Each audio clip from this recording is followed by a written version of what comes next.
Oi, Priscila, tudo bem? Oi, Renata, tudo bem contigo? Tudo certo. Hoje a gente vai falar de um assunto bem importante. Isso mesmo.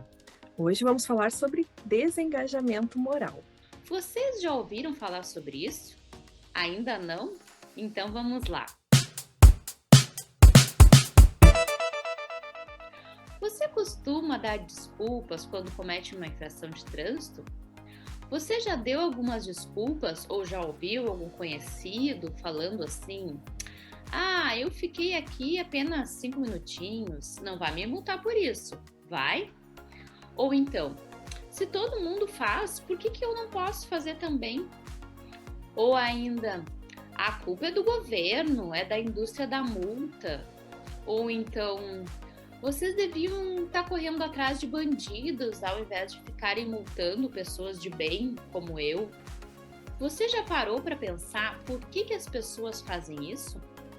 Para entender um pouco mais sobre esse comportamento, a gente vai estudar uma teoria da psicologia chamada desengajamento moral e entender como ela se insere no contexto do trânsito.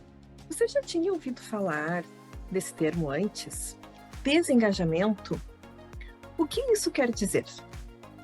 Engajamento, talvez a gente até pode não ter clareza do sentido da palavra, mas tu já deve ter ao menos ouvido alguém falar em algum momento, certo? O engajamento é o ato ou efeito de engajar, de participar, colaborando com alguma coisa. Já deu para imaginar que o desengajamento seria o oposto disso, de não colaborar, de agir contra. Pois então, nessa teoria a gente vai abordar justamente o fato de desengajar, do ir contra, do não colaborar no trânsito. No contexto do trânsito seria mesmo que o quê? Que transgredir as regras. Mas antes da gente falar sobre a teoria propriamente dita, vamos refletir sobre o conceito de transgressão. O que é transgredir no trânsito? Transgredir no trânsito é cometer uma infração de modo intencional. E quem é a pessoa que transgride as regras de trânsito? É um malfeitor? Uma pessoa irresponsável? Um sujeito que deveria estar preso?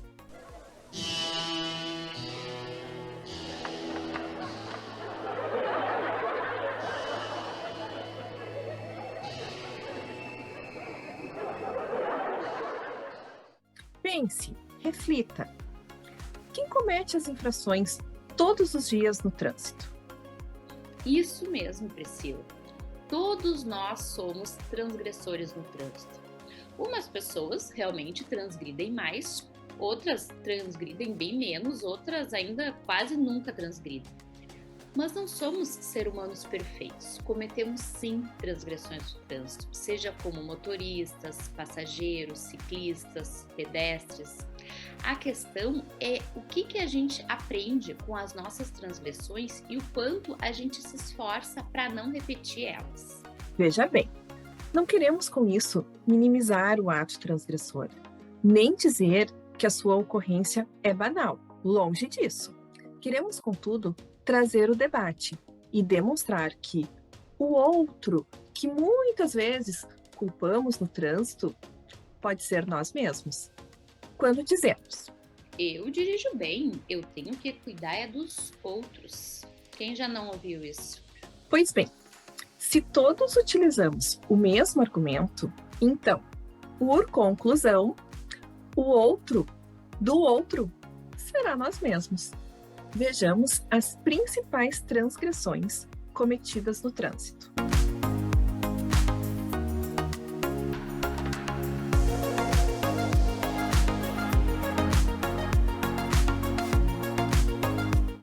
Provavelmente você conhece alguém, um amigo ou um conhecido que algum dia cometeu algum desses atos transgressores, não é mesmo? Eles são malfeitores, pessoas más? Provavelmente não. São pessoas como eu, como você, como nós, que infringem a lei e desrespeitam as regras de trânsito. Então, mesmo que não sejamos malfeitores no trânsito, precisamos nos conscientizar que cometer atos transgressores pode sim levar a acidentes graves, e inclusive causar a morte de pessoas. Mas por que dissemos aqui que a maioria das pessoas que cometem infrações não necessariamente são malfeitores?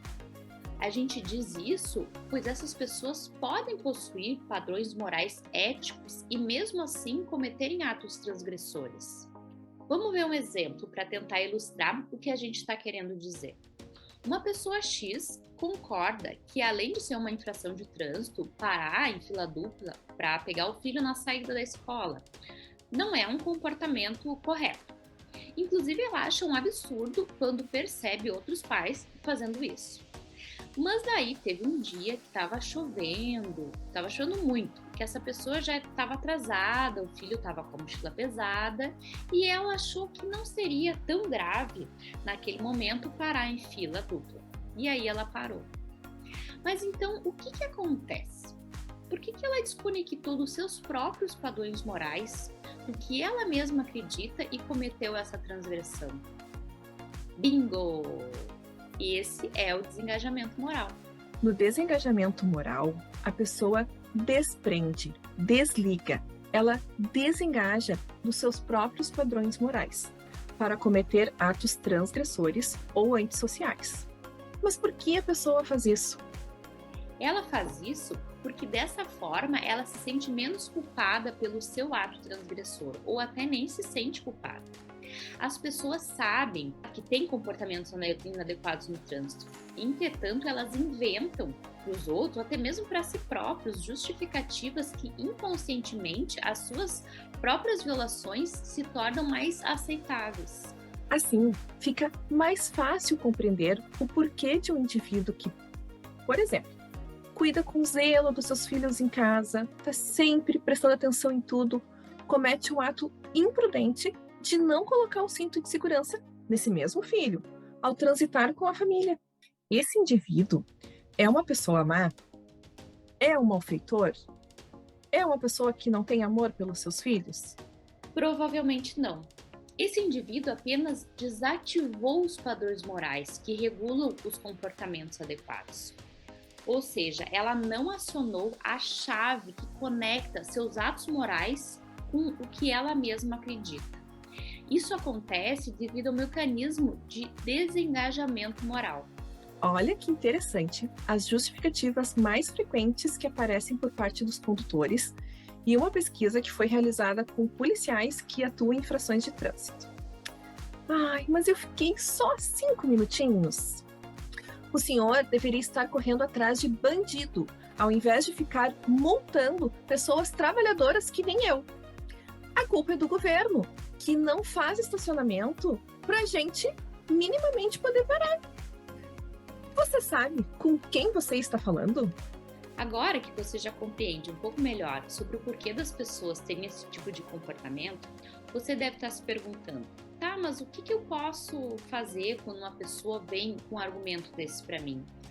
Como tentar fazer ela pensar diferente? A gente pode contribuir para que a pessoa reconecte, engaje o comportamento com a sua moral. Tá, mas como é que eu faço isso? Por exemplo, se aquela pessoa que parou em fila dupla para deixar o filho naquele dia chuvoso, que estava atrasado, se der conta que o comportamento dela não deixou de ser um ato transgressor, independente dos motivos que ela tenha tido no dia, talvez ela não venha a cometer ele novamente. Ou seja, é a pessoa entender que mesmo que cometa só por um instante o comportamento infracional, ele continua sendo sim um ato transgressor e que pode causar prejuízo para muitas pessoas no trânsito, inclusive para si. E dependendo da situação, pode ser fatal. Então, pessoal, a gente espera que vocês tenham gostado do nosso vídeo sobre desengajamento moral. A ideia é que esse conteúdo possa auxiliar a entender melhor os nossos próprios comportamentos, assim como das pessoas ao nosso redor. Enquanto educador de trânsito, quando a gente entende como as pessoas pensam, a gente pode estruturar com mais eficácia as ações do trânsito e organizar melhor os nossos argumentos e pensar sobre quais as melhores ações para a mudança no comportamento humano. Até mais, pessoal!